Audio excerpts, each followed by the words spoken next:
총회 의장님, 사무총장님, 각국 대표 여러분, 데니스 프란시스 제78차 총회 의장님의 취임을 축하합니다. 또한 세계의 평화와 번영을 위한 안토니오 구테레시 사무총장님의 헌신에 경의를 표합니다. 올해는 6.25 전쟁 정전 70주년을 맞는 해입니다. 공산 전체주의 세력의 침략을 받아 나라의 운명이 벼랑 끝에 몰렸던 대한민국은 유엔군의 참전에 힘입어 극적으로 자유를 지켜낼 수 있었습니다. 대한민국에 대한 무력 침공을 세계 평화에 대한 도전으로 간주하고 안전보장 이사회를 소집하고 참전 결의를 채택하는 데 주도적 역할을 한 트리굽의 리 초대 유엔 사무총장님의 용단은 지금도 한국 국민의 뇌리에 깊이 남아 있습니다. 지난 70년간 전쟁의 폐허를 딛고 자유민주주의와 시장경제를 꼽혀온 대한민국은 이제 유엔 헌장이 표방하는 대로 더 많은 자유 속에서 사회적 진보와 생활 수준의 향상을 촉진하기 위해 국제사회에 책임있게 기여하고자 합니다. 이번 제78차 총회의 주제는 신뢰 회복과 글로벌 연대 재촉진입니다. 2년째 지속 중인 우크라이나 전쟁은 국제사회의 가치와 이념의 분열을 심화시켰습니다. 또한 코로나 팬데믹이 야기한 경제적 타격이 우크라이나 전쟁으로 더욱 증폭돼 글로벌 경제는 위축되고 세계 도처에 식량과 에너지 위기가 초래되었습니다. 어려운 시기일수록 약자가 겪는 고통은 더욱 커지기 마련입니다. 오늘날 전례 없는 글로벌 복합 위기 속에서 안보는 물론 경제, 기술, 보건, 환경, 문화 등 모든 분야에 걸쳐 국가 간 격차가 커지고 있습니다. 이러한 격차를 줄이고 세계 모든 국가들이 상생해 나아가기 위해서는 국제사회가 강력히 연대해야 하며 유엔이 그 중심에 서야 합니다. 저는 오늘 이 자리에서 개발 격차, 기후 격차, 디지털 격차 이 세 가지 분야의 격차 문제를 제기하고자 합니다. 지구상에는 아직도 일상생활에 필요한 인프라를 제대로 갖추지 못한 나라가 많습니다. 식수와 용수를 처리하여 공급하는 상하수도 체계, 전기를 공급하는 에너지 설비, 몸이 아플 때 치료받을 수 있는 의료보건시설, 이러한 기본적인 인프라가 제대로 갖춰지지 않으면 발전은 불가능합니다. 개발 격차를 해소하려면 재원과 기술 역량을 가진 국가들이 책임 있는 역할을 해야 합니다. 대한민국은 공적 개발 원조를 과감하게 확대해 나갈 것입니다. 한국 정부는 올해의 긴축 재정 기조에도 불구하고 내년 ODA 예산안 규모를 40% 이상 확대하였습니다. 이에 따라 내년에 한국 ODA 예산은 2019년 대비 2배 이상의 규모가 될 것입니다. 확대된 ODA 자금을 활용해 수원국의 수요에 맞는 맞춤형 개발 협력을 추진하겠습니다.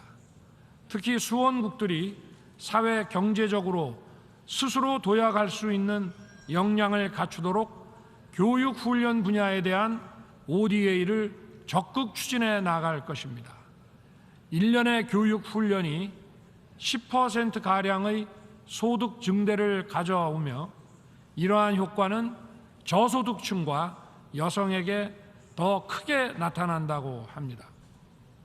우리는 이런 효과를 전 세계에 확산시켜 나가야 합니다.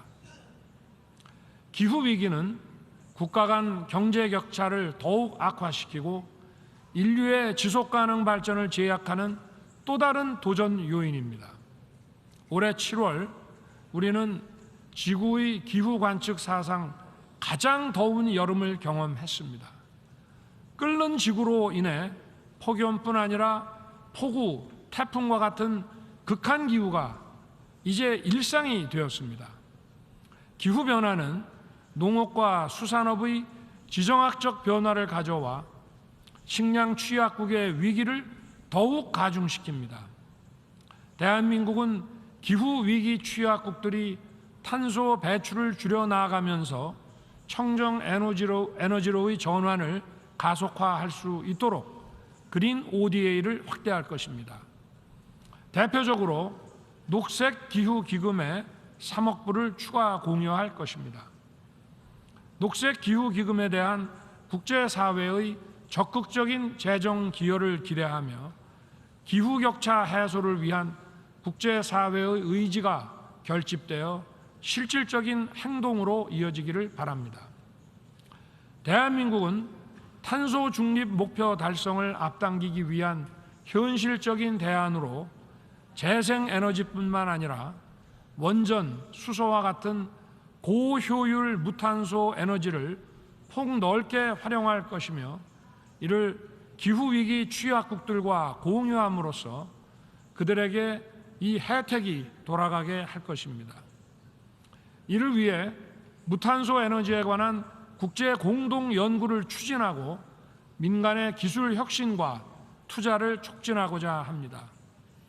나아가 대한민국은 무탄소 에너지 확산을 위해 전 세계 누구나 참여할 수 있는 오픈 플랫폼인 카본 프리 연합을 결성하고자 합니다.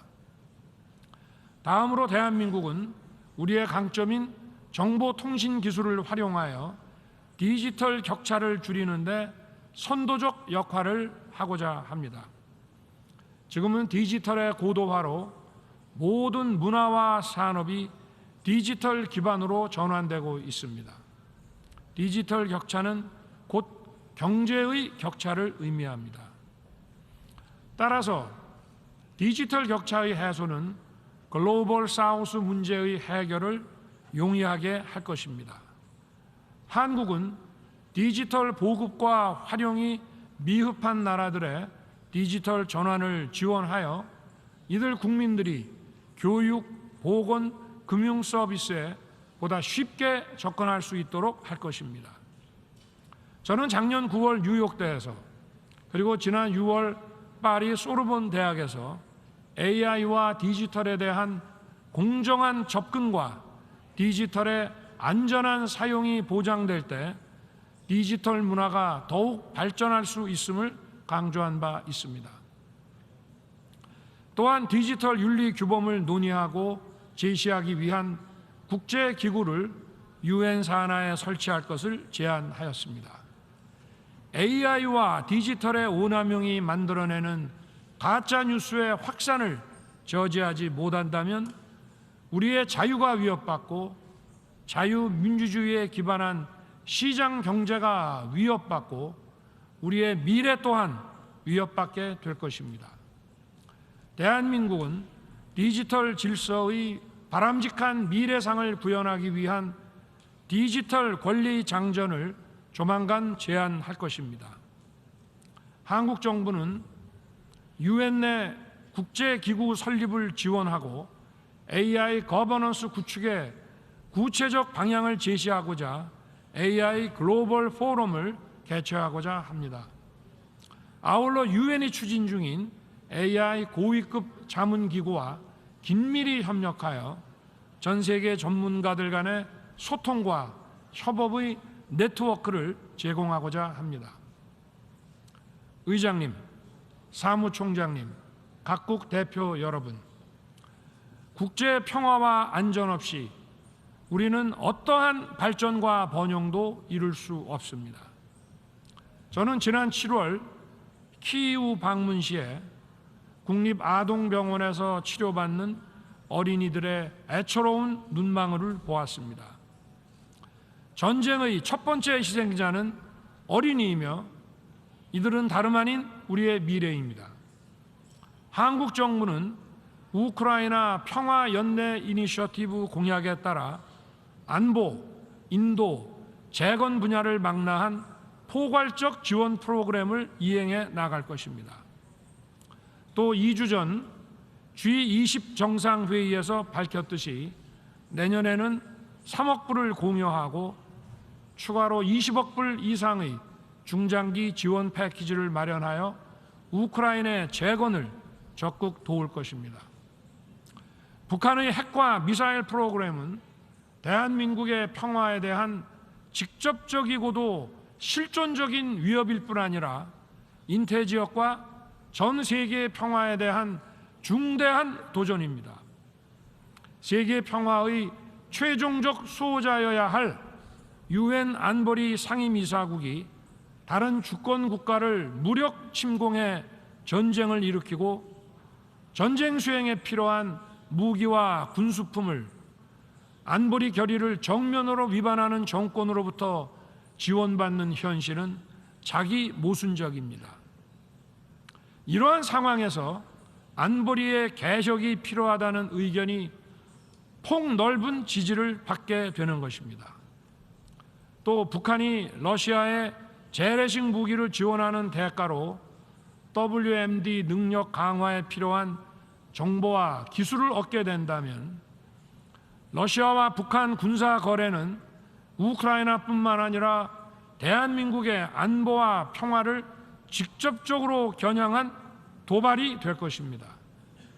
대한민국과 동맹, 우방국들은 이를 좌시하지 않을 것입니다. 총회 의장님, 사무총장님, 각국 대표 여러분, 나라마다 군사력의 크기는 다르지만 우리 모두가 굳게 연대하여 힘을 모을 때, 그리고 원칙에 입각해 일관되게 행동할 때 어떠한 불법적 도발도 차단할 수 있을 것입니다. 대한민국은 2024-25년 안보리 이사국으로서 UN 회원국 여러분들과 긴밀히 협력하면서 세계 평화를 진작하고 구축하는 데 책임 있는 역할을 수행해 나갈 것입니다. 우리의 미래 세대에게 정의와 법치가 살아 숨쉬는 국제 질서, 그리고 지속 가능한 자유, 평화, 번영을 물려주는 것은 오늘 이 자리에 함께한 우리 모두의 역사적 책무입니다. 대한민국은 유엔과 함께 이러한 책임을 기꺼이 떠맡을 것입니다. 각국 대표 여러분, 대한민국은 국제사회에 책임 있는 기여를 다하기 위해 2030년 부산 엑스포를 개최하고자 합니다. 70여 년 전 공산 세력의 무력 침공을 받아 한반도의 대부분이 점령당했을 때 대한민국 자유의 마지막 보루 역할을 한 도시, 6.25 전쟁의 폐허에서 세계 제2의 환적항으로 발돋움하면서 한강의 기적을 이끈 도시, 바로 이 부산이 없었더라면 오늘날의 대한민국은 존재하지 않았을 것입니다. 대한민국은 이제 유라시아 대륙과 태평양을 연결하는 관문인 부산에서 2030년 엑스포를 개최함으로써 글로벌 책임 국가의 역할을 적극 수행하고자 합니다. 그동안 이루어낸 성장과 발전의 경험을 국제사회와 널리 공유함으로써 대한민국이 국제사회로부터 받은 도움을 돌려드리고자 합니다. 1851년 런던 엑스포는 산업혁명 엑스포였습니다. 1900년 파리 엑스포는 문화 엑스포였습니다. 1962년 시애틀 엑스포는 우주 시대를 여는 엑스포였습니다. 2000년 하노버 엑스포는 환경 엑스포였습니다. 2030년 부산 엑스포는 연대의 엑스포가 될 것입니다. 대한민국 정부의 국정과 외교의 기조는 자유와 연대입니다. 그 연장선상에서 2030년 부산 엑스포는 세계 시민이 위기와 도전을 함께 극복하면서 자유를 확장해 나아가는 연대의 플랫폼을 제공할 것입니다. 부산 엑스포는 세계 각국의 역사, 문화, 상품, 그리고 미래 비전을 공유하는 축제의 공간이 될 것이며 세계 시민의 자유, 평화, 번영에 크게 이바지할 것입니다. 감사합니다.